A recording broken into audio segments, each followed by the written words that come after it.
하루하루 못 넘은 세상이 이렇게 빨리 변해가는지 나만 빼고 발전하는 이놈의 세상. 한 주간 어떤 발전이 있었는지 자가 발전이 친절히 정리해왔습니다. 2주의 발전을 소개합니다. 줄여서 이발소. 지금 시작합니다. 네, 반갑습니다. 네. 한 주의 발전을 이야기해보는 그런 시간이 되었습니다.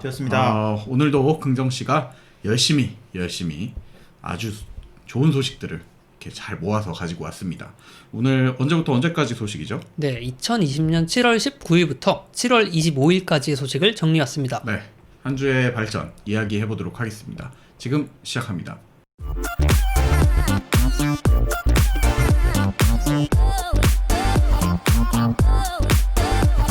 네, 국내 편의점 CU가 종합 대여기업인 AJ네트워크와 함께 무인 복합기 서비스를 업계 최대 규모인 전국 500개 점포로 확대한다고 밝혔습니다. 편의점 인프라를 기반으로 간단한 문서 업무를 처리할 수 있도록 하는 것인데요. 코로나의 영향으로 재택근무가 늘어나면서 고객의 수요에 집중하는 모습입니다.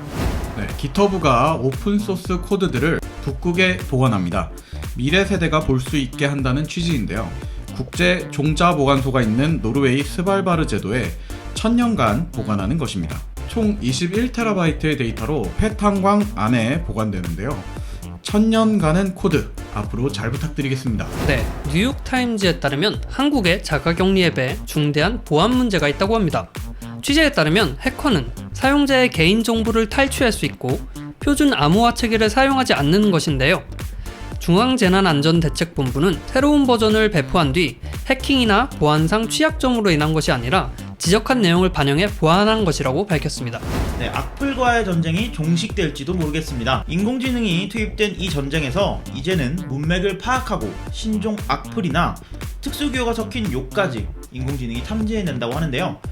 머신러닝을 통한 자연어 처리 기술을 활용한다는 것입니다. 심지어 외국의 문자를 섞어 사용하는 악플까지 잡아낸다고 하네요. 말만 많던 택시의 앱 미터기가 드디어 등장합니다. 카카오 모빌리티는 지난 24일부터 카카오 T 블루에 중형 택시 최초로 앱 미터기를 적용한 것인데요. 10대 규모로 운영을 시작한 뒤 일반 택시까지 점진적으로 확대해 나갈 계획이라고 밝혔습니다. 앞으로는 새로운 게임을 출시할 때 게임 등급 위원회의 심사를 받지 않고 개발자가 스스로 자체적인 심의를 거쳐 등급을 매길지도 모르겠습니다. 일명 게임법 개정안에 포함된 내용인데요.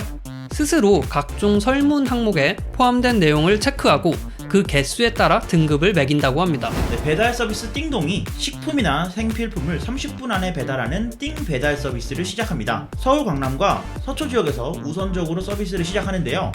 배달의 민족에서 제공하는 비마트와 비슷한 서비스로 보입니다. 점점 더 경쟁이 치열해지는 배달 시장, 과연 어디까지 진화할까요? 네, 한 주간 소식 헤드라인을 쭉 읽어봤습니다. 네. 마지막 소식부터 좀 얘기를 다시 해볼까요? 제가 좋아하는 소식입니다. 배달에 대한 얘기죠. 전 배달 아주 사랑하죠. 그냥 거의 뭐 움직이지 않지. 저야말로 배달의 민족이에요. 네, 프로페서 X 같은 사람이죠. 머리로 다 시키니까요. 네.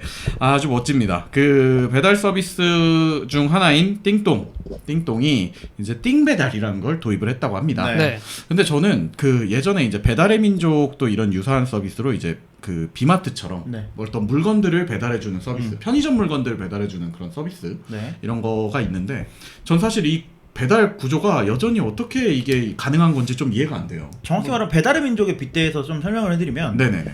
이 각 거점마다 네. 창고가 있습니다. 네. 각 거점마다 창고가 있고 그 창고에다가 물건들을 막 갖다 놔요. 어, 편의점은 아니에요. 편의점에서 집어오는 건 아니에요. 아니에요. 편의점에서 집어오는 게 아니고 네네네. 그러니까 우리가 일반적으로 생각하면 편의점이 네. 뭐 1층에 있잖아요. 목 그렇죠. 좋은 자리에. 네. 그렇죠. 근데 목이 안 좋은 이제 뭐 3층이나 4층 이렇게 텅텅 비어 있는 건물을 네. 이제 임대를 타겟으로 임대를 해서 말 그대로 그냥 임시 창고처럼. 그렇죠. 네. 그 창고를 기반으로 이제 물건들을 배달하는 시스템입니다. 아마존처럼 물류 창고를 확보하는 거네요. 그런 셈이죠. 네, 로컬 물류 창고 같은 그러니까 거군요. 네. 일반적으로 우리 뭐 아파트 상가 같은 데 보면 3층, 4층 비어 있는 경우가 많잖아요. 잘 안 나가죠, 새가. 네, 그러다 보니까 그런 것들을 이제 활용을 해서 어. 저렴한 임대료에 네. 배달 인프라를 갖추게 되는 네. 그런 시스템인데 어쨌든 저는 비마트는 굉장히 잘 쓰고 있었어요. 네. 네. 네. 근데 배달의 민족 하면 뭡니까? 음. 배달의 민족 하면 우리가 뭐 치킨집에 전화하면 치킨집에 있는 분들이 이제 배달을 한다거나 아니면 맞아요. 배달 하시는 분들이 배달을 하잖아요. 맞아요. 근데 띵똥 같은 경우는 이제 내가 멀리 있는 원래 이 서비스의 기본 기획은 네. 멀리 있는 뭐 음식점, 예를 들어 제가 지금 성수동에 있는데 용산에 있는 뭐 어떤 음식점에 가고 싶어. 강남에 있는 음식점에 가고 싶어. 근데 못 가잖아요. 네. 그럴 때 배달을 대행해주는, 그러니까 일종의 해주세요 서비스였어요. 네. 근데 그 서비스들이 이제 발전해서 배달의 민족의 형태를 약간 띠게 된 거죠. 그렇죠. 이제 그 간극이 별로 좀 없어지고 있죠, 점점. 그렇죠. 네. 근데 이제 띵동도 30분 내에 이제 일종의 편의점, 집으로 찾아오는 편의점 서비스를 네. 시작을 하는 겁니다. 그 방법론이나 구조 자체는 아까 말씀해주신 방법을 똑같이 따라가겠어요. 맞아요. 네. 자체 물류 창고를 이제 운영하겠다. 근데 이제 여기서 이제 눈에 띄는 점은 네. 사실 근데 띵동 많이 쓰세요? 사실 처음 들어보는 앱이에요. 저는 서비스 그 자체는. 본인은 몰라도 이미 네. 쓰고 있을 거예요. 왜냐면 그렇겠죠. 배달의 네. 민족으로 주문을 하면 띵동에서 오는 경우가 있습니다. 네. 네. 그러니까 그 배달 대행하시는 분들도 여기 속해 있어도 그냥 상관없는 거잖아요. 같이 네. 일을 맞아요. 하더라도. 그래서 이 띵동이 이번에 내세운 거는 이제 거래 수수료를 아주 낮추겠다. 이러면서 네. 이제 배달 앱 2.0 혁신 프로젝트 뭐 이런 식으로 이름 붙였어요. 네네네. 앱 내 광고비랑 입점비를 받지 않겠다. 뭐 이런 얘기들을 했는데 보면은 아마 그 정부에서 배달앱 규제가 이제 슬슬 시작되려고 하는 그렇죠. 모양새잖아요. 사실 최근 저희 소식에서도 이제 지자체가 나서서 우리가 이제 뭐 수수료 제로가 된 새로운 배달 서비스를 내보겠다. 뭐 이런 거 추진도 있었고요. 그리고 뭐 이재명 지사가 뭐 추진한다, 뭐 네. 어디 전라도에서 한다, 뭐 그쵸. 이런 얘기들 각 지자체별로 하는데 네. 사실 그 성과가 이제 좋지는 않죠. 좋지 않다. 네. 뭐 그렇게 잘 관리가 되고 있지 않다. 이런 기사들이 이제 하나둘씩 나오면서 맞습니다. 네. 이러면 제 생각에는 기존 배달앱들, 배달의 민족이나 뭐 띵동, 뭐 요기요, 네. 뭐 배달통 이런 서비스들의 역할이 이제 굉장히 중요해질 것이라고 보거든요. 그렇죠. 근데 이제 뭐 스스로 책임을 하려고 하는 모습이 아닌가. 뭐 이게 뭐 마케팅적으로 그냥 입에 발린 소리더라도 네. 이런 얘기들을 진행해 나가고 앞으로 발전시켜야겠다 이런 포부를 갖고 있는 게 중요하지 않나 그렇게 맞습니다. 생각합니다. 띵동 같은 경우에는 근데 서울시 공식 배달앱에 들어가 있거든요. 네. 그래요? 그렇기 때문에 네. 얘네가 이걸 하는 게 아무래도 그 정부의 입김이 좀 들어가기도 하고 그리고 거기에 뽑혔으니까 기왕 할 거 좀 잘해보자 뭐 이렇게 보시면 될 것 같고 그 예전부터 저희가 이번 시즌뿐만 아니라 지난 시즌부터 계속 얘기했던 게 배달 시장이 너무 이제 축소되면서 사실상 독점이나 다름없게 되고 있다. 뭐 이런 우려들이 계속 있지 않았습니까? 그러니까 배달 시장은 점점 커지는데 네네네. 이 서비스를 제공하는 거에 지금 집중화가 지금 계속 이루어지고 있죠. 그렇죠. 너 나 배달하면 무조건 배달의 민족. 음. 뭐 난 무조건 요기요. 맞습니다. 이 3파전으로 그냥 이루어져 버리고 있기 때문에 뭐 저는 사실 이건 당연한 수순이라고 봐요. 왜냐면 네. 소비자들한테 마케팅 비용을 쓴 만큼 소비자들 머릿속에는 배달은 배달의 민족 이런 그렇지. 게 들어가 있는 건 어떻게 보면 당연하거든요. 근데 이 배달의 민족이랑 요기요 뭐 그런 서비스랑 비교해서 좀 다른 점이 뭐냐면 네네. 여기는 하우스 헬퍼 이런 기능이 있어요. 그러니까 전화해서 저희 집 몇 동 몇 호인데 가서 네. 청소 좀 해주세요. 바퀴벌레 나왔으니까 잡아주세요. 가능합니다. 네네. 아니면 배달의 민족이 없는 이거 음식 사서 와서 케이터링해서 꾸며주세요. 이따 파티해야 돼요. 진짜요? 그러니까 그런 게 다 되기 때문에 네네네. 쉽게 말해 배달 서비스지만 배달 플러스로 컨시어지 서비스까지 같이 제공한다라고 볼 수가 있어요. 사실은 어찌됐건 간에 이런 것들이 다양해지면서 이 시장 자체가 아마도 말씀처럼 넓어지는 데 반해 독점되고 있는 걸 조금 이나마 좀 타개할 수도 있을 것 같고 해결해 보려고 하는 모습이고 그 요즘 그 컨시어지 서비스가 굉장히 많이 각광을 받고 있는 것 같아요, 진짜로. 그러니까 뭐 요즘 대형 새롭게 지어지는 대형 아파트 가보면 1층에 뭐 여러 서비스들이 많아요. 맞아요. 뭐 김집사니, 뭐 박집사니, 뭐 많아요. 그런 맞아요. 서비스들이 성별로 이렇게 네, 그런 서비스들이 있고 부르면 뭐 아주 소정의 비용, 5,000원 이렇게 받고 뭐 음식물 쓰레기 버려준다거나. 그러니까 이제 1인 가구가 많아지면서 어떻게 해야 될지 모르는 사람들이 많아지는 거야. 뭐 내가 청소를 항상 엄마가 해줬는데 이제 혼자 시작을 해보니까 맞아요. 어떻게 해야 되는지 모르겠어. 네네네. 근데 배우긴 싫고 배워라고.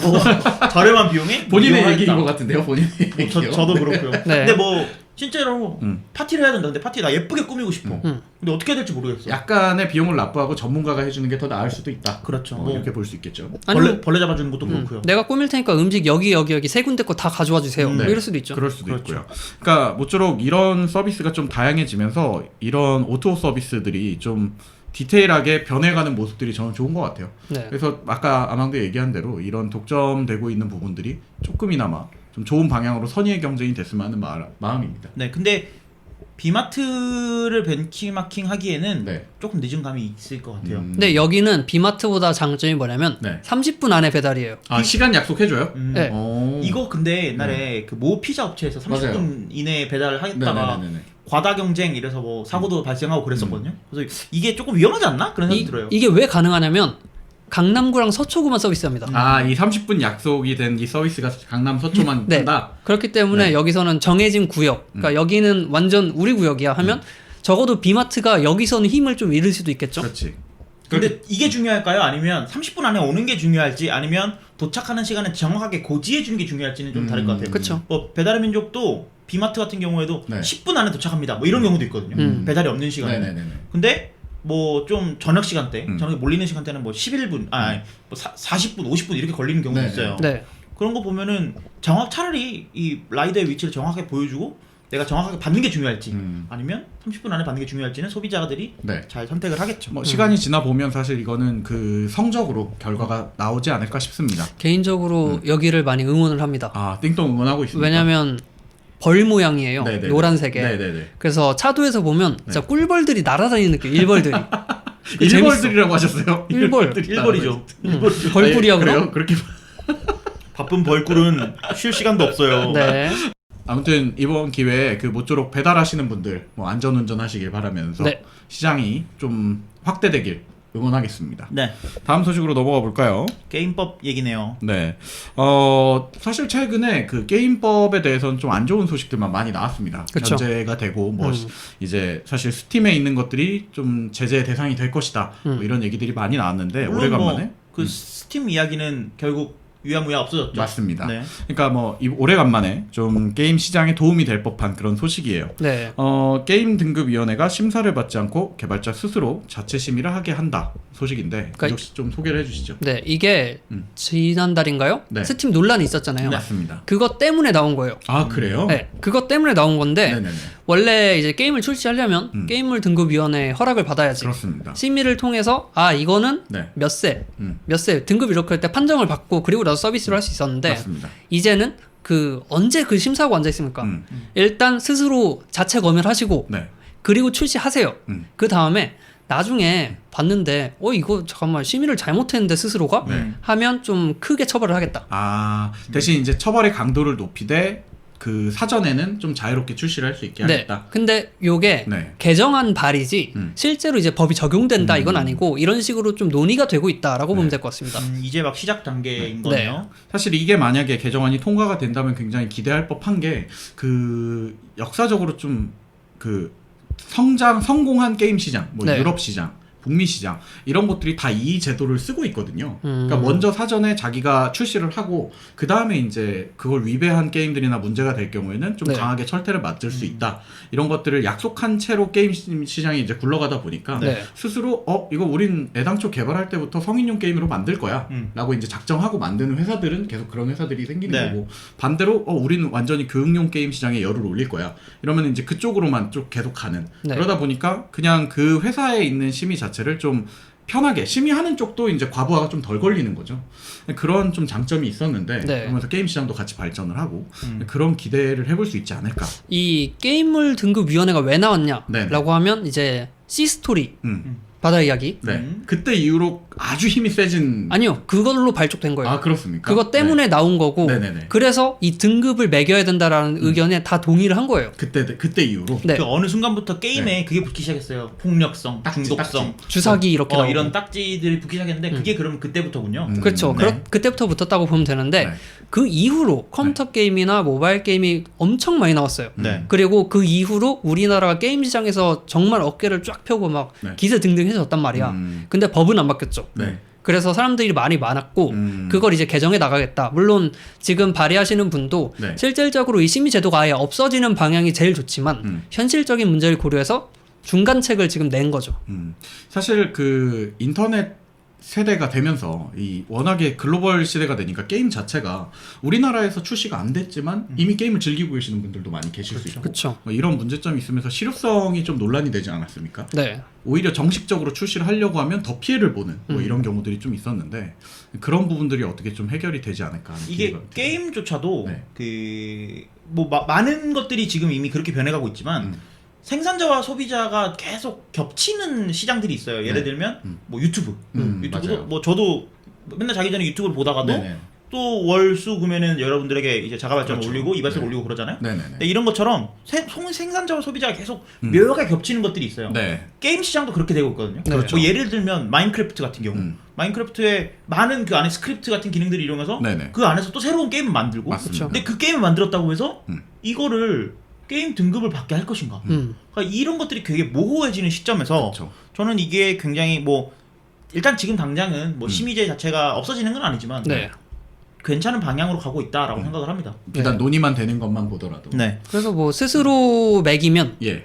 게임을 게임 등급 위원회가 잘 알겠어요? 만든 사람이 잘 알겠어요? 만든 사람이 더 잘 알지. 그러니까 네. 뭐 바람직한 방향으로 가는데 이걸 악용하면 이제 큰 처벌이 기다린다. 이제 아주 숨은 곳에다가 그런 네. 이제 사행성을 넣어놓는다든가. 그쵸. 네. 아 근데 이게 그 바다 이야기 이후에 그게 나온 거였어요? 네. 그래요. 네. 바다 이야기였다는 게 좀 충격적이네요. 네. 바다 이야기는 아주 네. 우리나라의 큰 게임 획을 역사에 그었죠. 큰 획을 그었죠. 그리고 그 게임의 인식에도 안 좋은 좀 인식을 안 좋은- 많이 심었지. 네. 이 바다 이야기 얘기를 들으니까 네. 게임 등급 위원회가 필요하다는 생각이 좀 들겠죠. 아 그 바다 이야기 하면은 저는 잊지 못할 추억이 있어요. 아 하셨군요. 큰 돈 버셨군요. 이거 안 됩니다. 안 됩니다. 방송 내보낼 수 없어요. 제가 그 어렸을 때 저 음악 가르쳐 주시던 분이 네. 이제 제가 대학 가려고 음악 공부하던 선생님이 계시잖아요. 그분이 어느 날 갑자기 이제 수업을 하시다가 갑자기 이제 안 계시더라고요.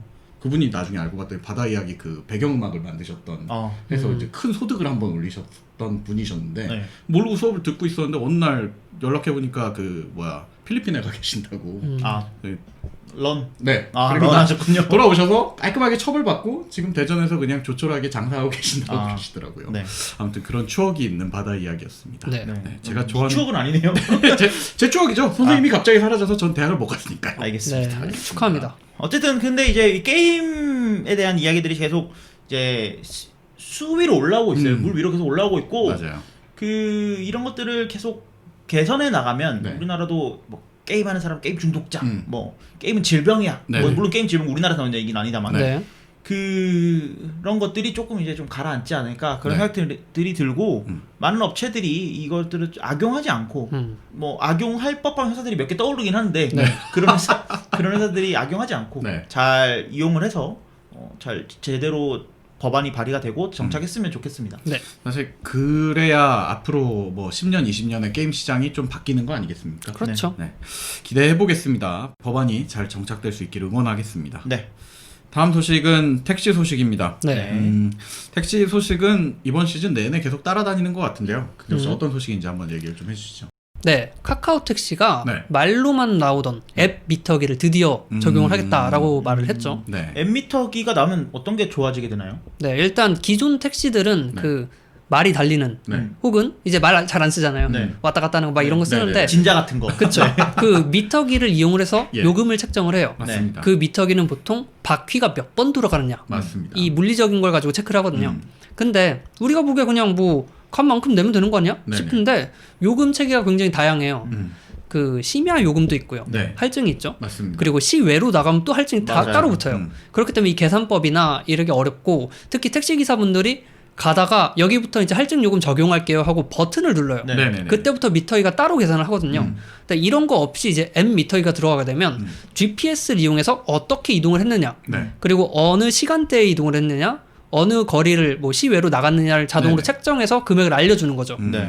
그러니까 보다 지금 물리적인 것과 기사님의 어떤 버튼 누름으로 인해서 네. 가격이 결정되는 거에서 네. 이제 그런 일절에 관계없이 그냥 기기의 GPS와 위치, 택시의 위치와 이동 시간 뭐 이런 것만 봐서 그냥 가격이 산정된다는 거죠. 그쵸. 근데 뭐 택시 타보신 분들은 알겠지만 간혹 이런 경험이 있어요. 네. 아저씨 출발 안 했는데 그 미터기 왜 눌러요? 라든지 네네네. 아니면 아저씨 아직 안 나갔는데 왜 할증 눌러요? 뭐 이런 경우가 있어. 그러니까 실갱이가 생기죠. 그쵸. 네. 근데 그런 걸 방지할 수 있는 거죠 일단. 그러니까 이게 근데 앱 미터기가 네. 굉장히 반발이 심했어요. 그리고 뭐 법에 위배된다 이런 네. 얘기들이 많았는데 네. 이게 이제 규제 샌드박스. 네. 그러니까 뭐 규제를 일단은 법안의 어떤 부분에도 해당되지 않는 그런 것들 있잖아요. 네네네. 법적으로 해석할 여지가 다분한 그런 서비스들을 이제 먼저 서비스를 하고 예. 이후에 법을 만들던지 예외적으로. 예외적으로 처리를 하는 것들을 이제 규제 샌드박스라고 하는데 네. 그 규제 샌드박스 안에 들어간 서비스가 되는 거죠. 그쵸. 그러니까 그래서 앱 미터기가 가능한 건데 네.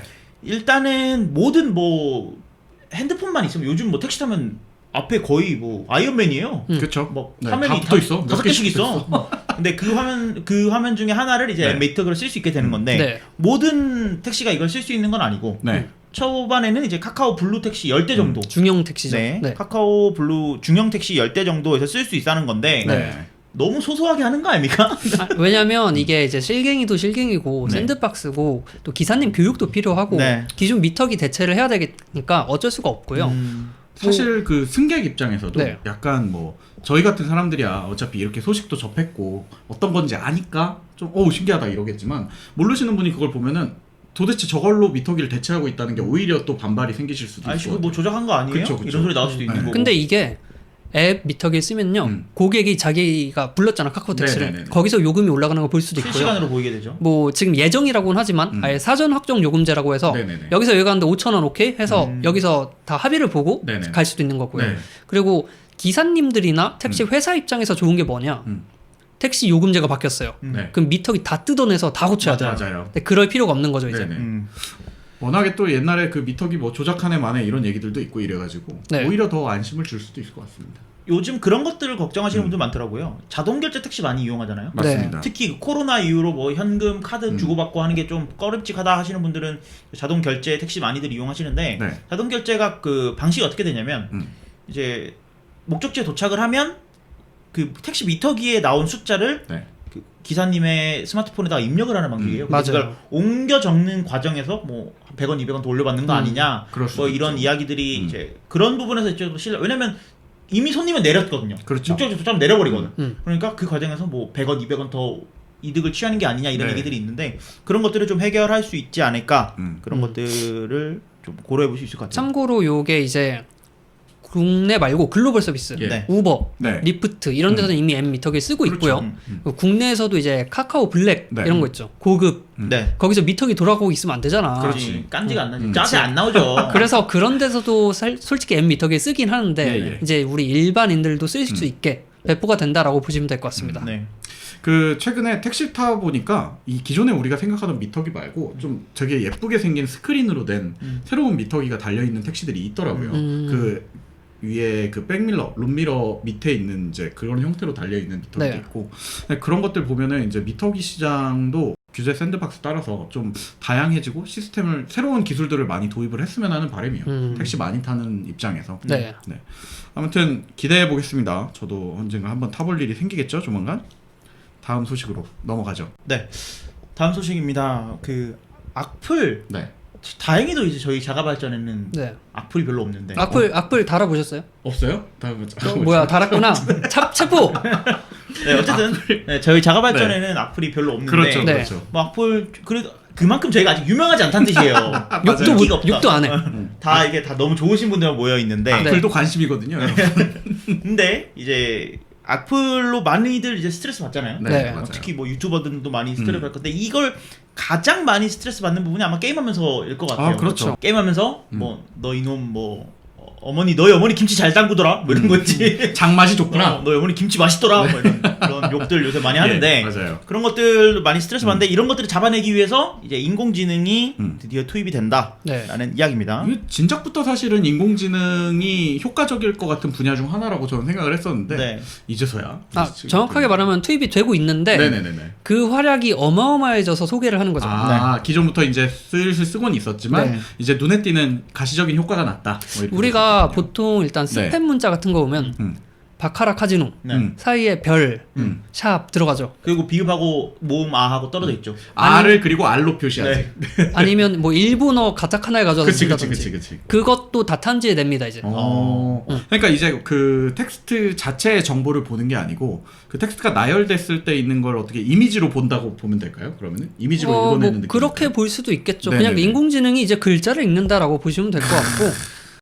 그러니까 그 왜 그런 거 있잖아요.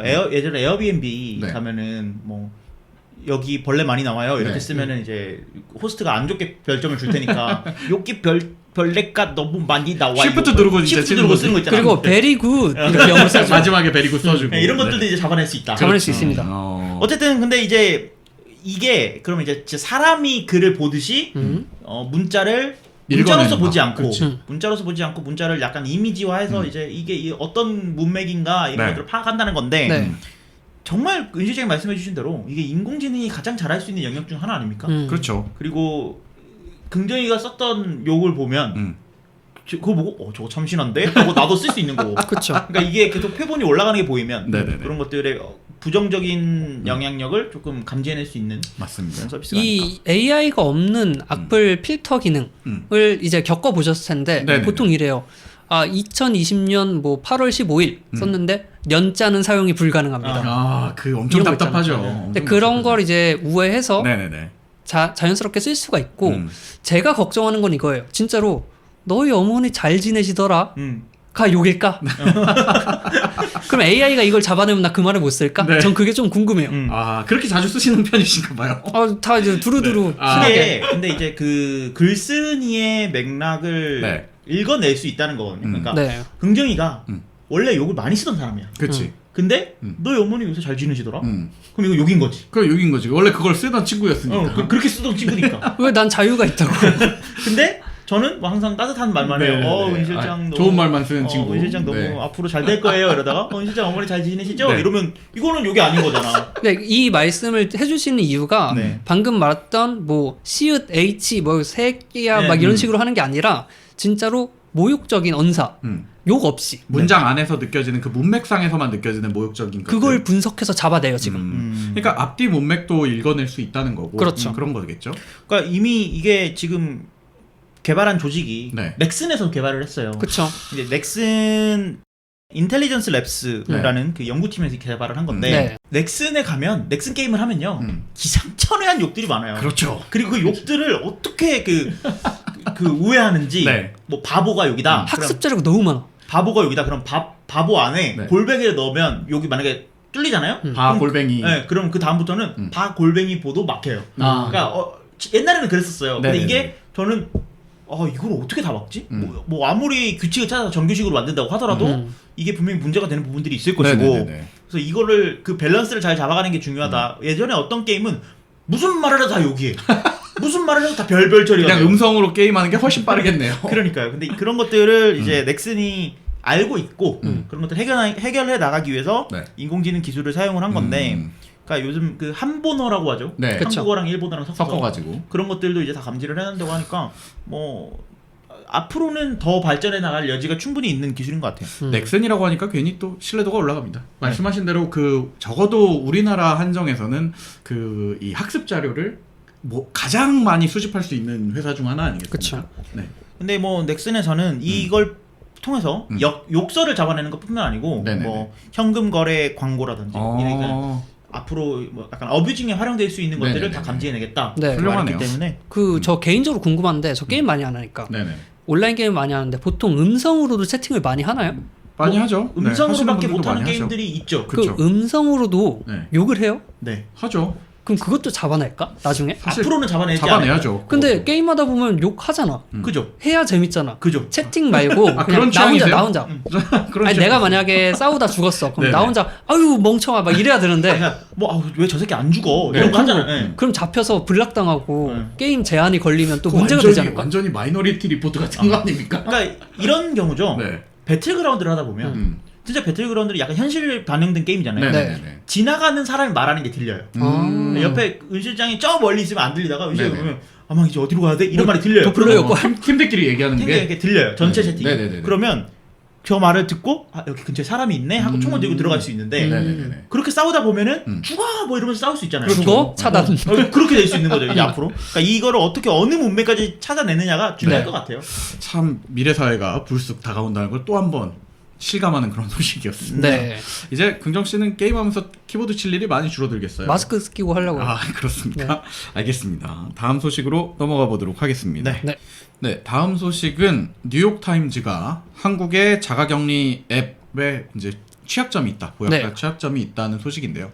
긍정 씨 소개를 좀 해주시죠. 네, 정확하게 말하면 이제 서울에 있는 소프트웨어 엔지니어. 제가 잘 못 읽겠는데 프레드릭 리히텐슈타인이란 분인가? 네. 이분이 하여튼 되게 철학자 같은 이름이네요. 네. 리히텐슈타인이 붙었기 어쨌든 때문이죠. 이분의 네. 지난 5월 네. 해외에서 돌아왔고 앱을 설치해야 됐어요. 네, 왜냐면 네, 우리나라 이제 해외 입국자들은 자가격리 앱을 필수로 설치를 해야 되잖아요. 네. 근데 이분이 이제 또 소프트웨어 엔지니어, 그러니까 개발자 아닙니까? 네네네. 개발자 이런 거 보면 흥분해갖고 막 뜯어보지 않습니까? 네. 아이고 부끄러워질 뻔하네요. 이분도 뜯어봤어요. 네네네. 뜯어봤는데 취약점이 있더라라고 이제 보고를 한 거고요. 네네네네. 예를 들면 그 최초에 이제 자기 정보들 입력을 하잖아요. 네. 그때 뭐 이름, 생년월일, 성별, 국적, 주소, 전화번호, 실시간 위치나 증상을 네. 데이터를 해커들이 빼갈 수도 있다. 이런 취약점을 발견했고요. 네. 그리고 또 서버, 그러니까 이 자가격리 앱을 설치한 사람이 예. 그 정부에 데이터를 제공을 해야 되잖아. 네네. 내 이름은 뭐고 증상은 뭐예요. 그렇죠. 데이터가 넘어가죠. 그 서버와 통신하는 과정에서 네. 당연히 암호화 처리가 들어가겠죠. 네. 근데 우리가 일반적으로 그러니까 표준으로 사용하는 HTTPS라는 프로토콜이 아니라 그냥 자체적으로 만든 프로토콜을 사용을 해요. 근데 그 암호화 과정에서 사용하는 키가 네. 이제 되게 웃긴 게 1, 2, 3, 4, 5, 6, 7, 8, 9, 0, 1, 2, 3, 4, 5, 6이라고 합니다. 그 키가요? 네. 그 키를 알아내기까지 한 거예요. 네네네. 그러니까 이제 물론 이 암호화 키가 뭐 사람마다 혹은 설치하는 곳마다 다를 수는 있는데 네네네네. 이분이 찾아낸 걸 보면 이게 보안이 뛰어날까라는 생각이 의구심을 들 수 있는 비밀번호죠. 그렇죠. 사실 그게 다를 거라고 예측은 하지만은 안 다를 수도 있는 거 아닌가요? 그쵸. 네. 그래갖고 요거를 이제 기자들이 이 자가격리 앱을 누군가 만들었을 거 아니에요. 네. 만드는 곳을 찾아갔어. 네. 네네네. 대구에 있는 한 소프트웨어 업체인데 네. 이분이 처음 개발할 때 이제 네.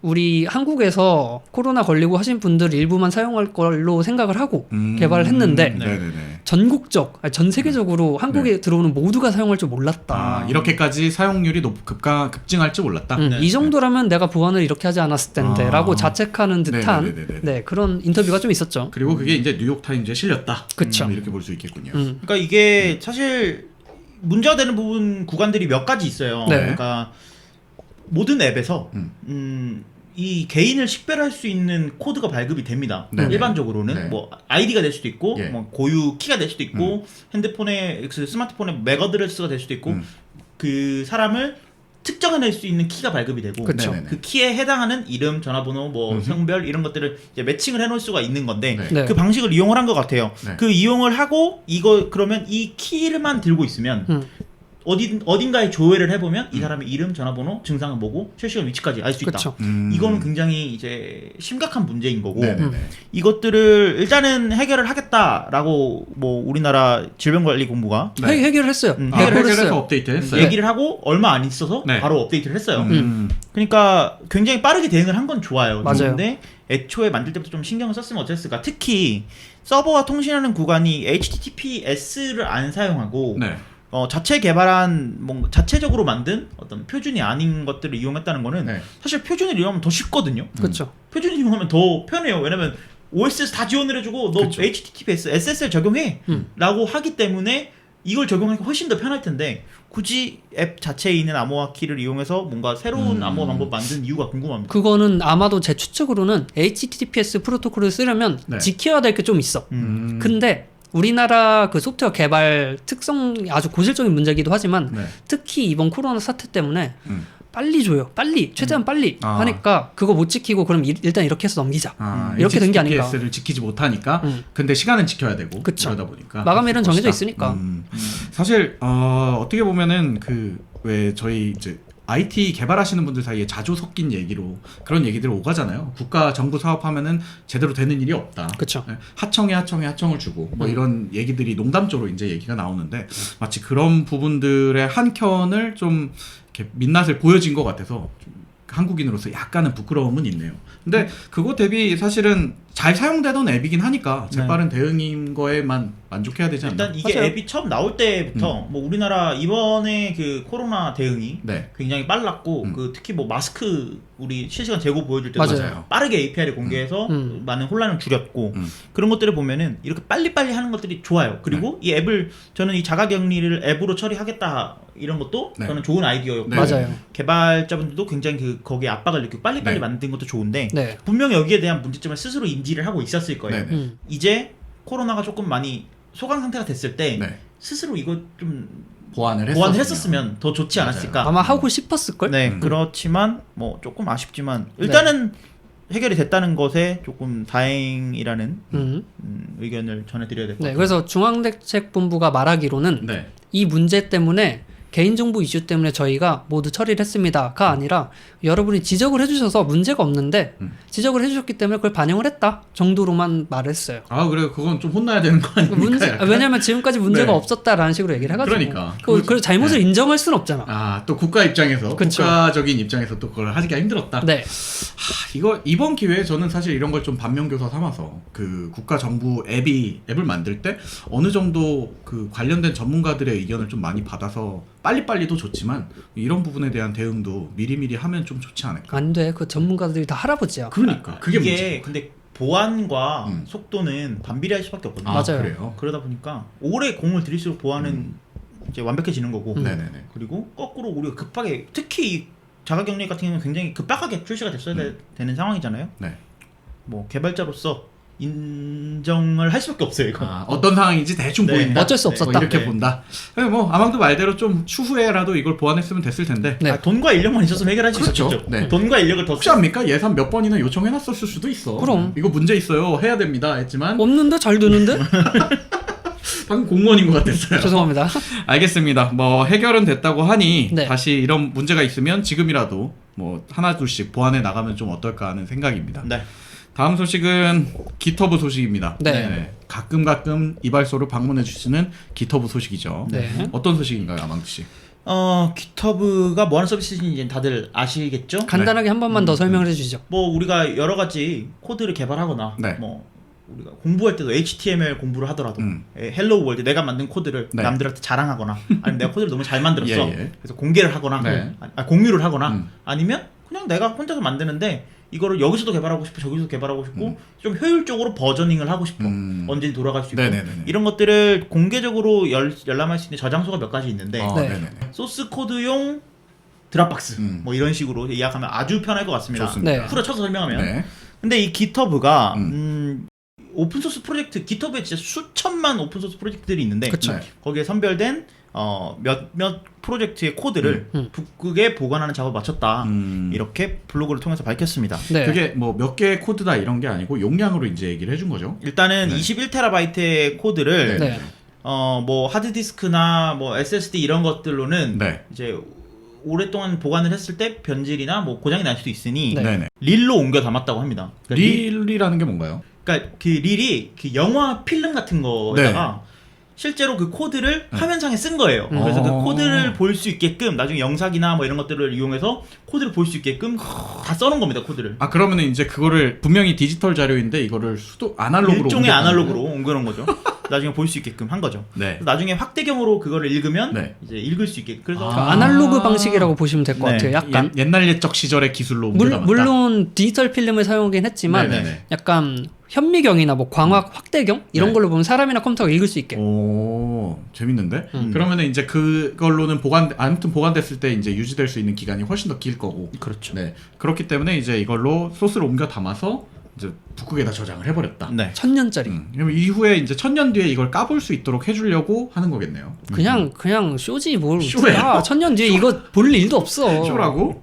누군가 우리 인류가 아니고 다른 존재가 발견할 수도 있잖아요. 아, 뭐 그럴 수 있겠죠. 근데 이제 좀 아이러니한 게 깃은 이 버전 아까 아망드가 얘기한 대로 이제 새로운 버전들을 빨리빨리 공유하고 그리고 이제 뭐 내가 예를 들어서 이 오픈 소스를 좋아해. 네. 그럼 이제 그걸 뭐 표현이 맞는지 모르겠지만 구독하기 같은 걸 해놓으면은 거기가 버전업이 올라가면 바로바로 또 정보를 받아보고 뭐 이런 효과가 있는 거 아니에요? 별표를 쳐놓으면 그렇게 되죠. 네. 그리고 이게 약간 아이러니하게도 여기다가 그 넣어놓으면 1000년 동안 버전업 된 거 반영 못 할 거 아니야. 그렇죠. 그렇긴 하죠. 아시겠네요. 이 사진을 보시면요 되게 네네. 재밌는 게 네. 그러니까 조그만 박스 하드디스크만한 네. 그런 박스 여러 개를 그냥 쌓아놨어. 그러니까 실질적으로 예. 그냥 우리가 아는 뭐 3평짜리 원룸 네. 고만해요 그냥. 아, 그 창고가? 거기에도 선반에 몇 개 박스가 올라가 있는 거지 꽉 차지도 않고 네네네. 그 많은 21TB의 데이터가 네. 조그맣게 들어가 있다. 그럼 나중에 이제 거기 꽉꽉 눌러 담을 수도 있겠네요. 뭐 이제 추가적으로 더 저장을 네. 할 수는 있겠죠. 그러니까 이게 원래는 이 깃허브 직원들이 그 북극에 직접 가려고 했었대요. 네. 근데 코로나가 터지면서 뭐 이런 이동들이 조금 제한이 되면서 그냥 DHL로 보내는 방식으로 DHL 보내는 걸로 변경이 됐다고 하고 네. 이게 보내고 나서는 그 땅 아래 수백 미터 아래에 이제 저장이 된다고 해요. 네. 그러니까 어떻게 보면 약간 그 핵폐기물 보관하듯이 그러니까요. 아주 오랫동안 네. 이제 인류가 만약에 멸망하더라도 음. 이것들을 보존할 수 있게끔 만든 게 아닌가. 그 핵폐기물이 핀란드에 있거든요. 네. 근데 이거는 노르웨이예요. 그러니까 북유럽이 약간 네. 저장하는 덕후들. 저장 덕후들이 좋아하는 곳이야. 여기가 애초에 국제 종자 보관소가 있는 곳이에요. 네. 맞아요. 그러니까 뭐 종자들. 그 2012 영화 알죠? 네. 지구 멸망할 때 어딜 가라? 종자 보관소 가서 털어와라. 맞아. 노아의 방주 같은 거구나. 그렇죠. 노아의 방주. 왜냐면 다시 인류가 싹 멸망을 했을 때 다시 그 종자들을 들고 와서 다시 지구를 재건해야 되니까. 그러니까. 적어도 우분투 16.04 정도는 갖고 올 수 있게 해줘야 되지 않나? 지금 20이 나왔는데 무슨 소리세요? 20은 보관 안 됐을 것 같거든요, 여기에. 아무튼 그 깃허브의 이런 노력들은 뭐 긍정 씨 말대로 어떻게 네. 보면은 조금 상징적인 의미를 갖고 오는 걸 수도 있지만 네. 뭐 만에 하나 정말 만에 하나 실사용될 수도 있지 않겠습니까 언젠가? 그렇기도 네. 하고 그리고 개인적으로 약간의 국뽕을 끼얹자라고 하면 네네네. 공개한 사진에 정 가운데 한국계 있어요. 아, 뭐가 들어있을까요? 그러니까 우리나라 개발자들이 이제 네네네. 배포한 그래서 이 개발자들은 그 북극 프로젝트에 기여했다라고 해서 딱지가 따로 붙고 네. 실제로 티맥스 윈도우가 들어가 있나 보네요. 그건 공개가 안 됐잖아. 그 딱지가 굉장히 부러워요. 아, 맞아요. 그 이제 개발자들 뭐 네네네. 깃허브 가면 뭐 내가 뭐 했다 이런 것도 나오는데 거기는 그래요? 여기에 이런 것도 나오는데 네네네. 북극의 코드가 보관된 분들은 그 악틱 코드볼트 컨트리뷰터라고 해서 야. 이게 딱 붙습니다. 그러면 되게 뿌듯할 것 같아요. 급이 다르네. 내가 쓴 코드는 이 인류의 보존을 위해서 보관되고 있다. 뭐 이렇게 볼 수 있는 거군요. 네. 그 깃허브가 그러면 이렇게 게임처럼 자기 활동에 따라서 이 업적 딱지를 줍니까? 주기도 해요. 업적 그래요? 딱지도 주고요. 네. 그 얼마나 내 코드를 자주 동안 잔디 키운다고 하는데 네네네. 얼마나 내 코드를 오랫동안 했느냐 그 초록 색깔 레벨로 보여요. 오. 진한 초록색 뭐 연한 초록색 이런 식으로 나오는데 네. 그것들을 얼마나 잘 했느냐 뭐 이런 것도 비단 그게 뭐 이렇게 법령적으로 쓸모가 없더라도 네 그냥 내가 얼만큼 관리를 했는데 활동적이냐. 활동적이냐 내가 코드에 얼마나 기여를 했느냐 네네네. 이런 것들을 표시를 하는 것들도 있는데 네. 그런 것들이 많은 분들은 오랫동안 이제 내가 지속적으로 코딩을 해왔다. 그 지식인에 있는 그 태양신 같은 거군요. 비슷하죠. 네. 근데 신기하네. 제가 보기에는 그냥 1000년 동안 나의 흑역사가 박제된다. 이게 더 맞는 표현 같습니다. 깃허브가 동의를 안 구하고 가져갔겠네요. 오픈 소스. 아니야 이분들이 기여를 했기 때문에 네네네. 공개 그 저장이 된 거고 그렇지. 스스로 흑역사를 박제한 거지. 네, 아무튼 재밌는 어떻게 보면 실험이라면 실험일 것 같고 네. 재밌는 소식인 것 같습니다. 그 코드 컨테이너에 담기신 분들 저희 자가발전이 대표해서 칭찬드리겠습니다. 축하합니다. 네. 네, 마지막 소식으로 넘어가 보겠습니다. 네. 마지막 소식으로는 편의점 CU 소식입니다. 네.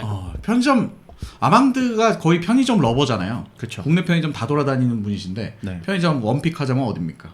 GS요. GS인 이유가 뭔가요? 밥이 맛있어요.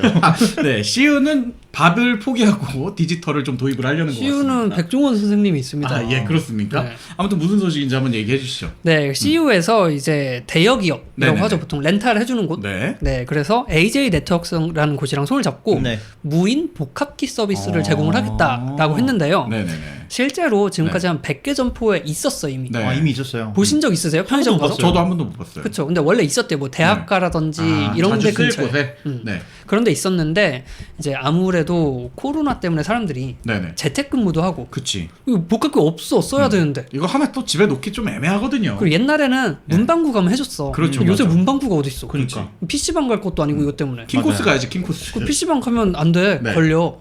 그죠. 그래가지고 이제 킹코스나 뭐 이런 데 많이 사용을 했었는데 이제 CU에서 이 복합비를 들여다 놓고 네. 여러분 재택근무 힘드시죠? 와서 뽑으세요. 복사하세요.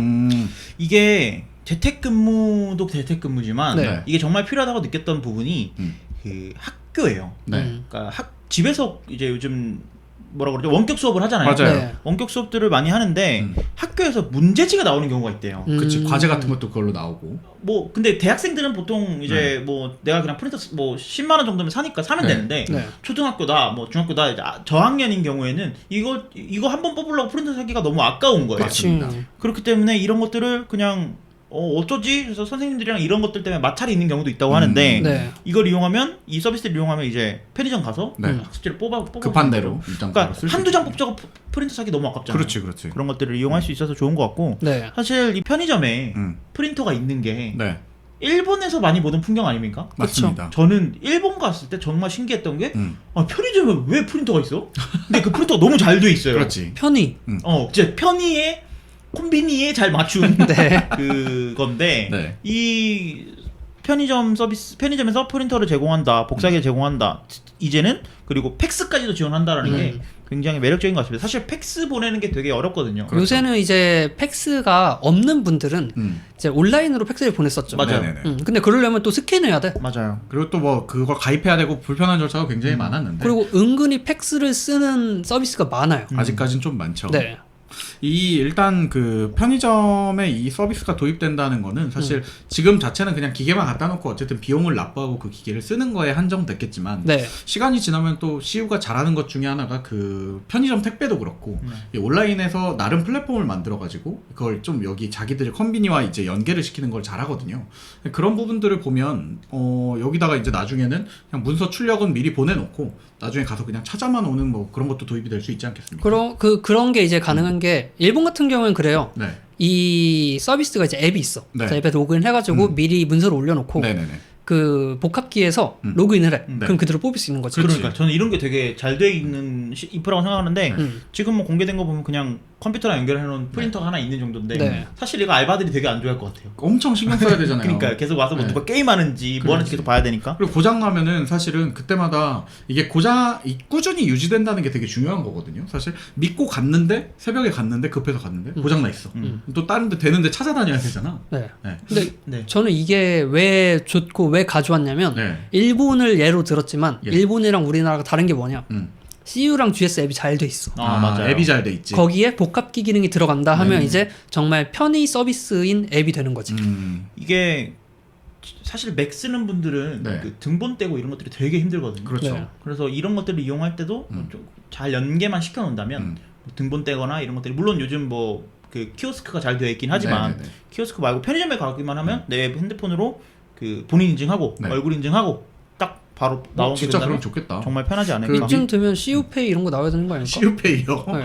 왜 뭐만 하면 페이로 자꾸 연동되는 겁니까? 모든 세상은 다 페이로 진행이 되니까. 그 민원24에 있는 서비스가 이제 편의점이랑 좀만 연계해가지고 이것만 된다고 하면 진짜 편해질 것 같아요. 그러면 일단 동사무소 사라지고요. 그렇죠. 킹코스 지금 여기까지 네, 차오르고. 여기까지 차올랐습니까 네. 지금? 그러니까 킹코스가 또 좋은 점이 24시간 한다는 건데 맞습니다. 뭐 일부 매장 아닌 것도 있지만 24시간에서 언제 어디서나 좋은 품질의 종이를 뽑아서 네. 코팅도 할 수 있고 뭐 이런 서비스를 받을 수 있다는 건데 코팅까지는 아니더라도 출력할 수 있다는 것만으로도 큰 매력이 되지 않을까 네. 생각합니다. 어떻게 발전할지 뭐 기대를 해보겠습니다. GS 네. 뭐 하나요? GS도 힘내시고요. 네. CU도 힘내십시오. 네. 이렇게 한 주 동안 또 소식을 잘 얘기해봤습니다. 네. 이번 주에 이런 재밌는 소식들이 좀 많은 것 같은데 다음 주에도 저희가 더 재밌는 소식을 가지고 찾아뵙도록 하겠습니다. 긍정씨 늘 준비된 멘트 한번 해주십시오. 네. 여러분 팟빵 파티 유튜브에 좋아요, 댓글, 구독 많이 남겨주세요. 감사합니다. 다음 주에 재밌는 소식으로 돌아오도록 하겠습니다. 감사합니다.